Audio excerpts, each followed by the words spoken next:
The reason why women are more educated is because of the investments Pahlavi made in schools and universities before they went out. This is why Iranian women are more educated. This is why Iranian women are more bold and have the position they have in Iranian society, because of the investments the Pahlavi dynasty, the two Pahlavis, made in the Iranian women. This is it's not it has nothing to do with the Islamic Republic. You are actually defending the Islamic Republic by saying that, as if the Islamic Republic has been pro woman. That is the most retarded bullshit I've ever heard.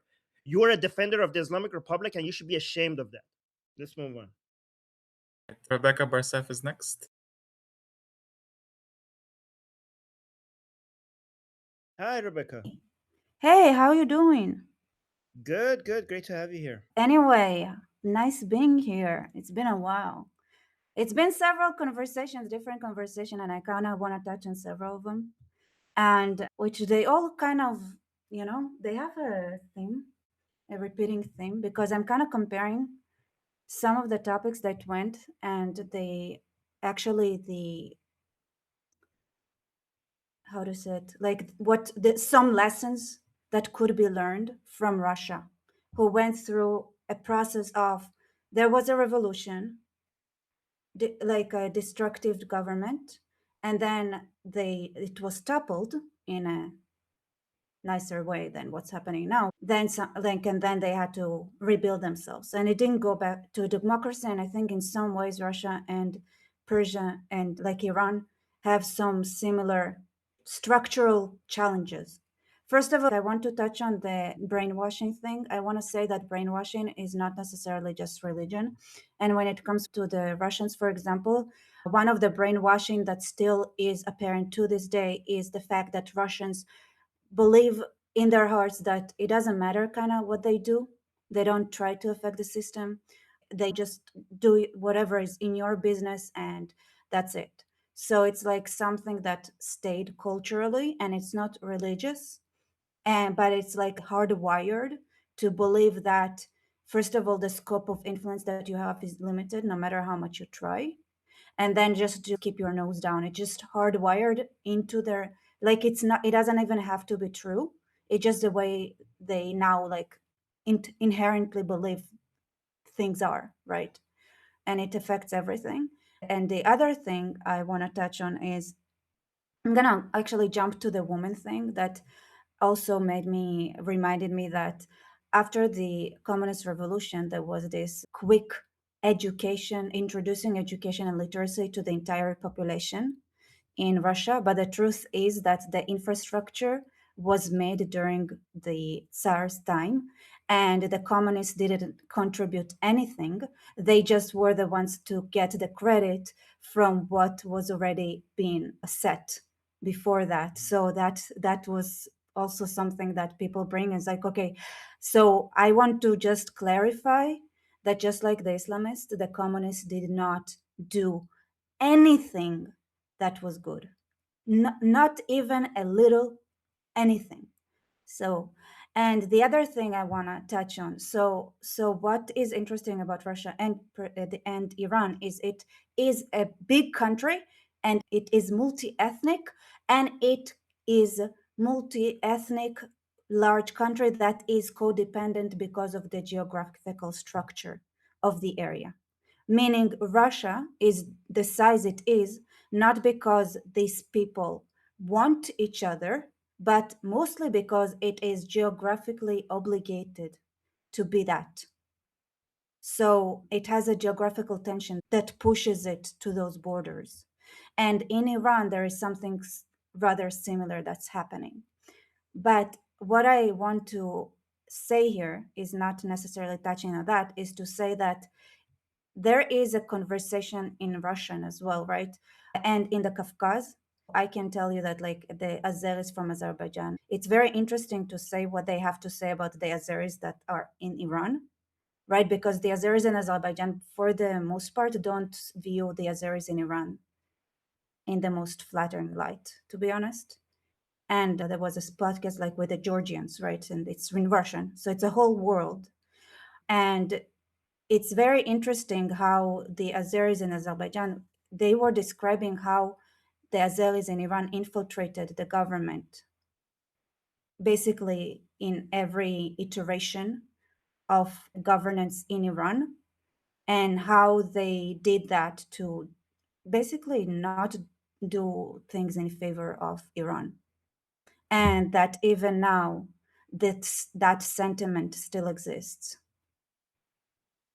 Okay, so let me go through the things that you mentioned. So interesting regarding the brainwashing point in Russia. I think in Iran we're not going to like brainwashing regarding thinking that they cannot make a change. I think in Iran we're not going to have that. That hasn't been effective either. So the religious brainwashing hasn't been either. But the idea that you cannot change your destiny, obviously, you could see by the number of people who are dying to change the destiny in Iran. The desperation level is really high as well in Yes, Iran, yes. and the genocide was planned in the summer anyway. Yeah, let me just go through the points. Yeah. Okay, so they based on my impression of what the Iranian attitude has been for the past couple of years is a huge belief that we will be victorious and we will change our destiny, right? So Mhm. if there was an attempt that this is it and you can't change it, I don't think it has worked in Iran, that level of brainwashing.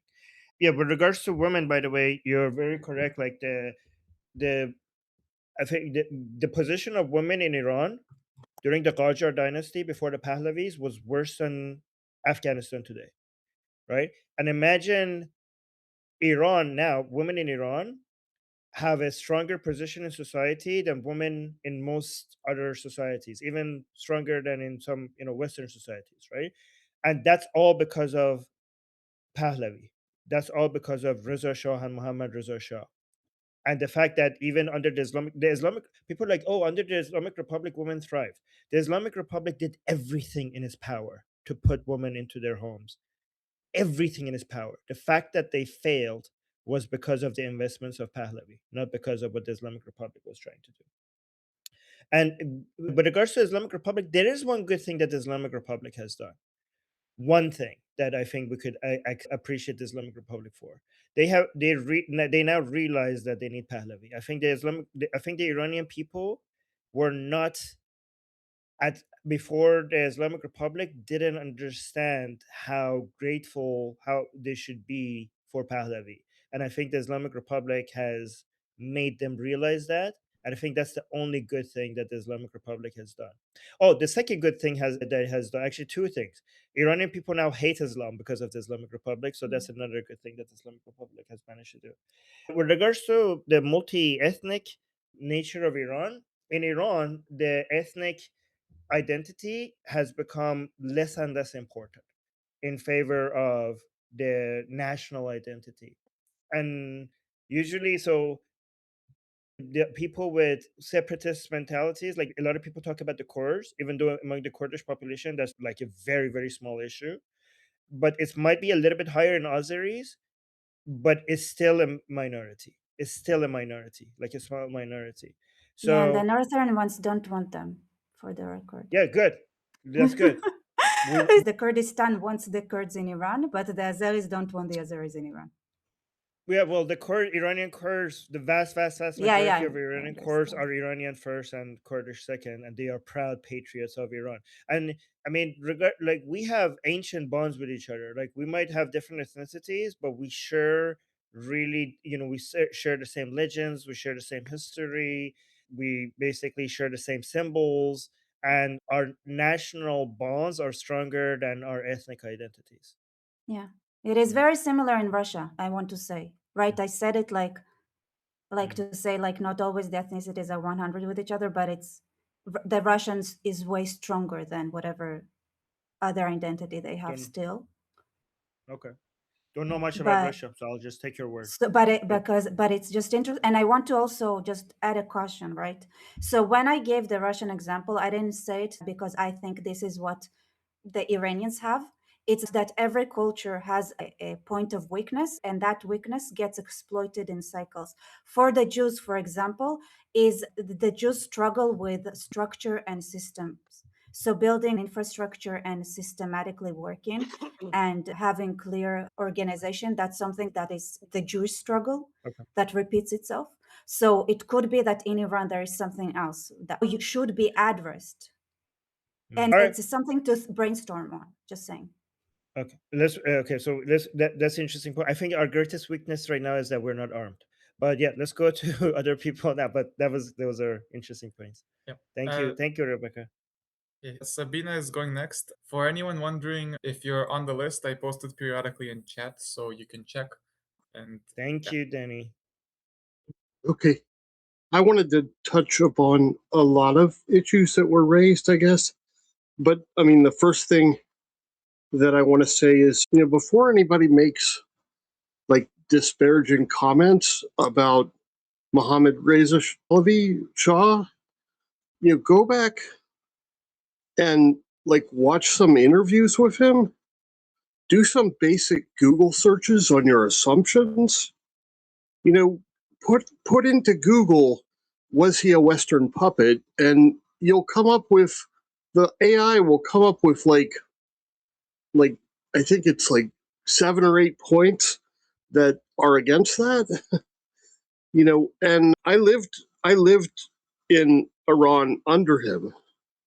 And I had, just because of all the discussion, I had a conversation with my mother recently about it. And, one of the things that she brought up, one of the first things she brought up is some of the points that Armin mentioned, that, women were involved in government, that women were, receiving, higher education, and, over there, they didn't want Americans to drive, like DuPont that had us over there didn't want Americans to drive. So we had Iranian drivers. And my mom, said that all of the Iranian drivers were, pretty pro-Shah, and were, that if Khomeini comes back, it's a, terrible, terrible, bad thing. But, my father said a lot of things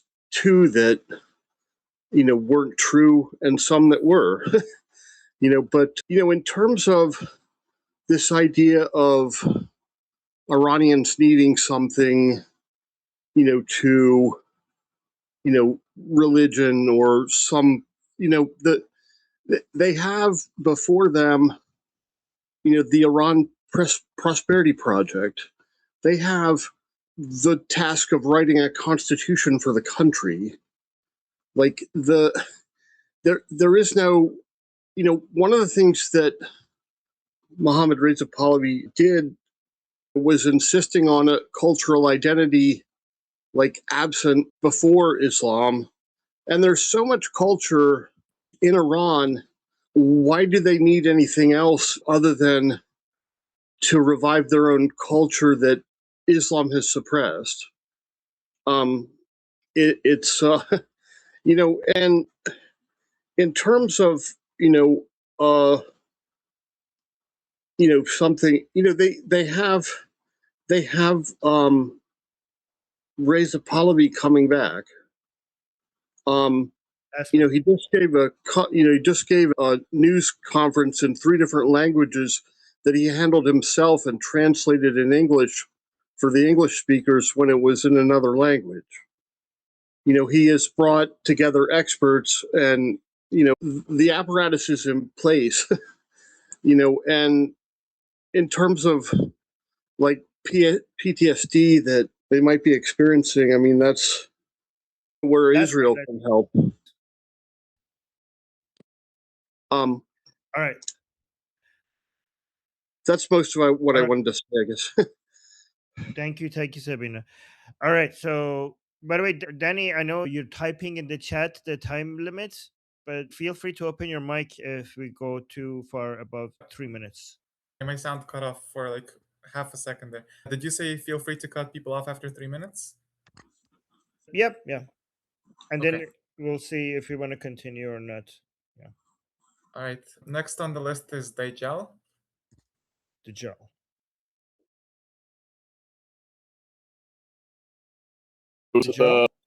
Yeah.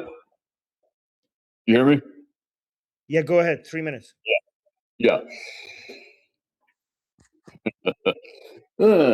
This is interesting. Yeah, Dinkleberry, I got a question for you. Are you Are you a leftist by any No, chance? Dajjal, don't ask anybody any question because it's going to be hard to manage. Just make all your points in 3 minutes, and then if he wants to respond after the 3 minutes, he could respond. But go on, because I don't want to become a pink. Yeah, okay. Yeah, fair point. Actually, I'll put myself at the bottom of the list and see where the conversation goes. Actually.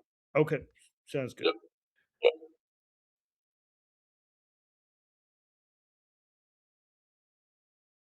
Danny. Next on the list we have Nicholas.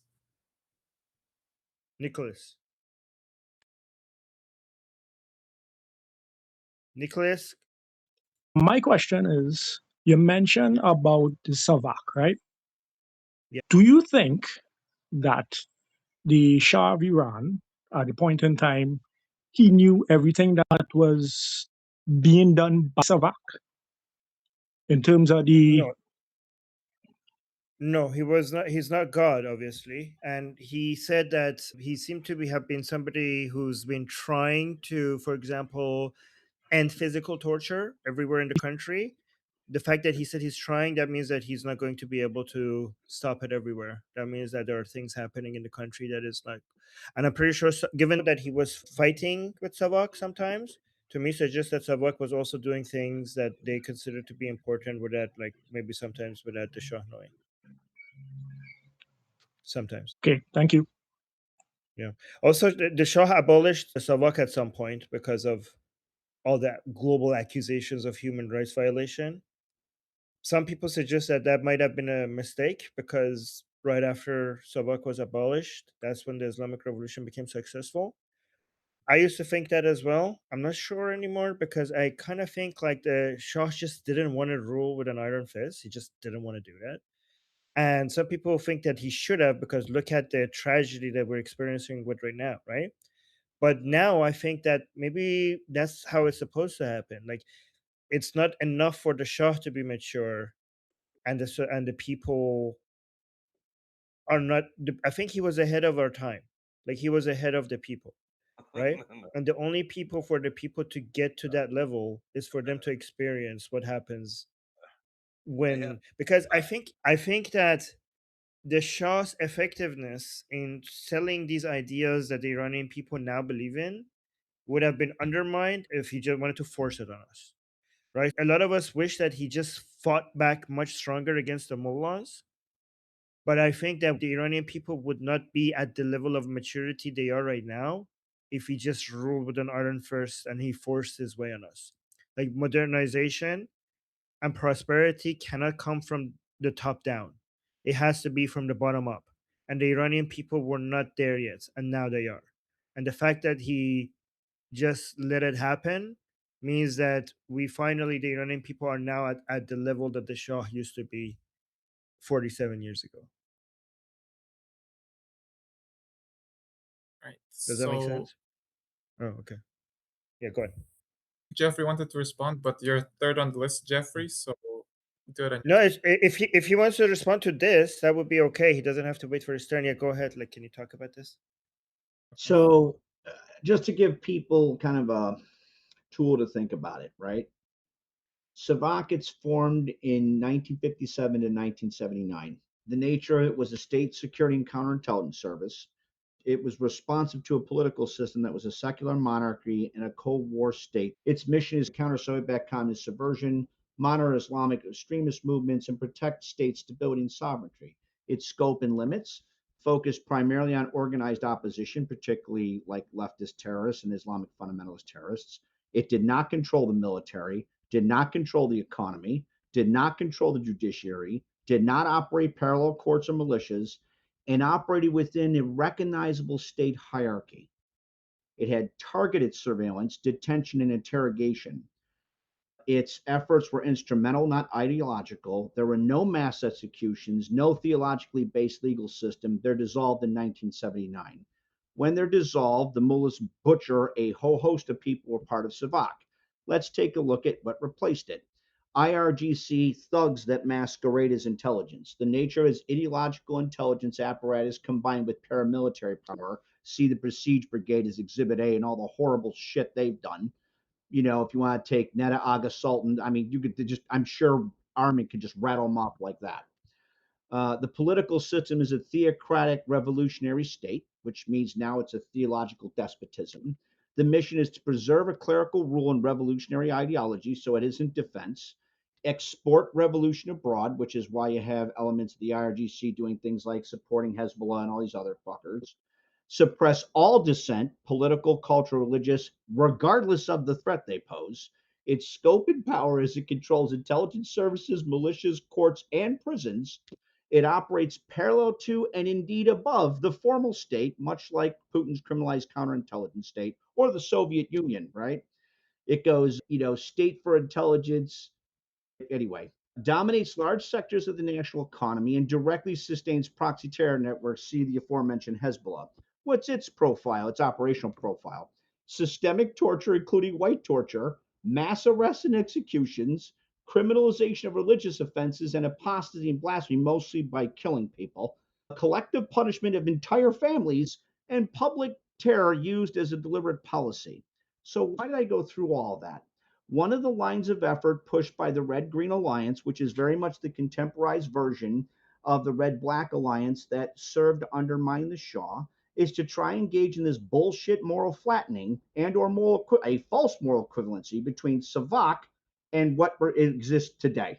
There is no fucking comparison whatsoever, goddamn ever, not in any way, shape, or form. And one of the operational motives underpinning that is to try and fragment the support of the brave Iranian protesters right now in the hopes of trying to survive that regime. I promise you, that regime is dead no matter what. Hila wanted to say something. Short. I want to say that any force that is like Mossad, SAVAK, all this, whatever, they all make mistakes. Sometimes they use unnecessary force to people that don't deserve it. And it's just because stuff are complicated and not always right or wrong. Some cases just are sad and tragic, but it doesn't have to be an example for everything, even if you find extreme examples, and you will always find. So that's it. Can I go? Great point. Go ahead. Hey, as far as I'm concerned on this issue of SAVAK, secret police stuff, number one, kind of keep in mind, like in Egypt, al-Sisini fighting against the Muslim Brotherhood. You got the Saudis fighting against the Muslim Brotherhood. All of these people are nothing. They all operate these nasty ass secret police forces. They go out there, you know, and basically, I don't care what it takes to take them down. If we have to bring SAVAK back, then bring SAVAK back. We have got to take these people down. They have got to go. Not only see what I really see and love about you guys in Iran, you're the spearhead. I am not anti-Muslim or whatever. I am just this anti-man of fire ruling people of clay. These people have no authority, none. I mean, and even Muslims don't like them. Look at what they did to al-Baghdadi and stuff. You know, the nice thing about Muslims, I finally realized there is a point where even they can't take it anymore. You guys are the spearhead of just reforming Islam. I'm not here really to destroy Islam. I would settle for fixing Islam, and it can be. Oh, Eric, we're not trying to reform Islam. The Iranian people are, the vast majority of the Iranian people I talk to are trying to destroy Islam and everything that even remotely resembles Islam.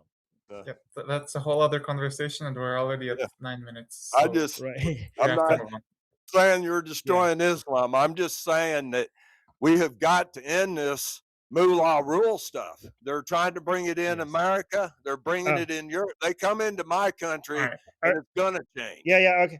All right. So, but Danny, I know this is just. Let me just quickly say this, especially after the amount of massacre that we said. Like, I'm telling you that Iranian people are not just done with the Islamic Republic. A lot of them are done with Islam, and also the biggest problem SAVAK is going to have is that it's not going to know what to do with the volume of applications it's going to get after the Islamic Republic falls, because there's going to be so many Iranians who want to become SAVAK members so that they go after the remaining Islamists and IRGC members. So I think that's going to be the greatest challenge for SAVAK. Too many applications to join. But yeah, let's go. Kian in the chat saying that includes me. Yeah. All right, All right. Giovanna is up next. Hi, I just wanted to say that whenever you personally or as a nation or whatever give your power to an external force, you end up being a servant of that force. No matter what kind of ideology it's supposed to represent, and it may seem all shiny and new, but it's usually it just topples down and historically all systems failed humanity. The only system that I see not failing humanity is actually people believing in themselves, and that takes a lot of work. And I understand it's a little bit strange and an out there concept, like people just being, I don't know how to say that. Like English is my third language. I don't speak like a native English You're speaker. doing good. We understand you. But like the whole idea that I personally represent is that all systems are eventually doomed to fail because they concentrate and they concentrate power in small circles, and centralized power is basically the rule of a few people over the majority. And that is a huge step, a huge leap forward that humanity has to make in order to free itself from that kind of system. And it's kind of maybe utopian talk right now, but like we have the technology to and the know-how and the people and everything in place and the infrastructure, everything to make that happen. And there's only a couple of people that are hindering us from doing that, and that are those people who are still in that kind of story that they have to be the boss of everybody else and have to steer humanity into a future that they think it's best for them. This is a start of something that I personally see as a start of something that nobody knows where it's going to end, because it's a new story that is being written. And the rejection of Islam and other religions is a stepping stone towards actually humanity believing in itself for once. That's all I wanted to say. Yeah. Jeffrey wanted All to right, say something quickly. No. Can I first respond to that? Because, like, before Jeffrey, first of all systems don't fail. Many systems have been proven to make people's lives better, right? All systems don't fail humanity. There are many systems that we could empirically show that have been very, very successful. And I do believe that, individualism is good to a certain extent, like believing in yourself, but humans are social animals, and beyond individual identity we have also collective identity. Requires us to live in tribes, and we are fulfilled when we have a group identity, and group identities are important for our survival, and group identities are also important for our mental health. You cannot just rely on yourself as an individual. Humans are the most social animals out there. They rely on each other. So we cannot just believe in ourselves, we also have to believe in each other. We also have to believe in the groups that we are in. When it comes to the centralization of power, too much centralization of power is a thing that we have to address, but too little centralization of power is also an issue, because any system requires management, any system requires leadership.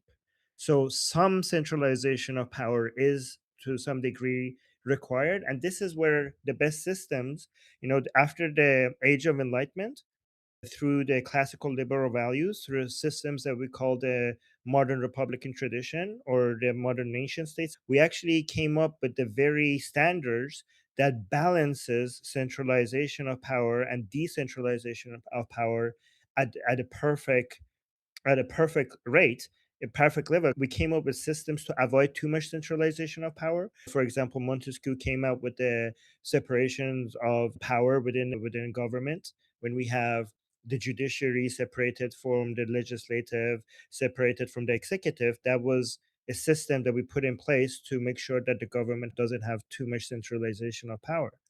Adam Smith, Wealth of Nations, capitalism, free trade, all of that managed to come up with economic systems that doesn't have too much centralization of economic power, right? So these are systems that we could show. I mean, you say like, oh, these systems have always failed. If you look at empirical data, humanity has been improving in the past 150 years. We have been improving by every single metric. You know, our Exponentially, yeah. health, our well, let me make my point. Our health, our education, our access to clean water, our access to each other. Just 200 years ago, every mother would have to bury half of their children before they reach age 5. Now a mother cannot even imagine that happening to them. Like, look at like average people today in the poorest countries are living higher quality lives than Marie Antoinette, right? So, which was the richest woman at her time. So this is amazing progress, and it's only because of the systems that came out of the age of enlightenment from Western Europe. So these systems are working, they're making our lives better, and everything shows that it's continuing to improve. And when it comes to collective identity, yeah, I respect individual identities. I think individualism is very important. But when it comes to collective identities, I do think that nationalism and patriotism is the best collective identities that humanity has ever created. And to me, it seems like it's working and everything is getting better under this new model. Okay, I respect your opinion, but I disagree because it simply is going back to something that has failed once. Didn't fail completely, but it did not fulfill or make use of the whole human potential. And that is something that I cannot stand to watch because I believe that humanity as a whole has so much potential to become something So Giovanna, better. like not being able to take off humanity's full potential. So basically, anything short of perfect, you're considering it a failure. I don't consider it a failure because we're short of perfect. I compare to what we had before, and if the system is causing us to improve, I consider that a success, even if it's not complete. And also, anything that could get us close to humanity's full potential has to include collective identity, because in our very nature humans are social animals. So individual identity is not enough, we need collective identities. So if you want to get to full human potential, you need to have our need for a society, a tribe, our need for having a group identity in mind if you want to take advantage of the full human potential. I respect that, and I agree that some people are still in that kind of a modality. Personally, DNA is there are people who are in a different modality at this point, and who are, I mean, the the whole it doesn't have to be like everybody has to evolve at once. Like, it's not Of course, possible. no, no, It's no. simply Just like before not like before I go to Jeffrey, Jeffrey wants to add something to this. I agree that not everybody has to live the same way. To allow for some individuals to live differently, we need a safe society that we build for each other. We need to have a framework that provides enough security for those individuals who want to live differently to be able to live differently. But then to create that society, that requires group work for those individuals to be able to live differently in a safe and secure environment.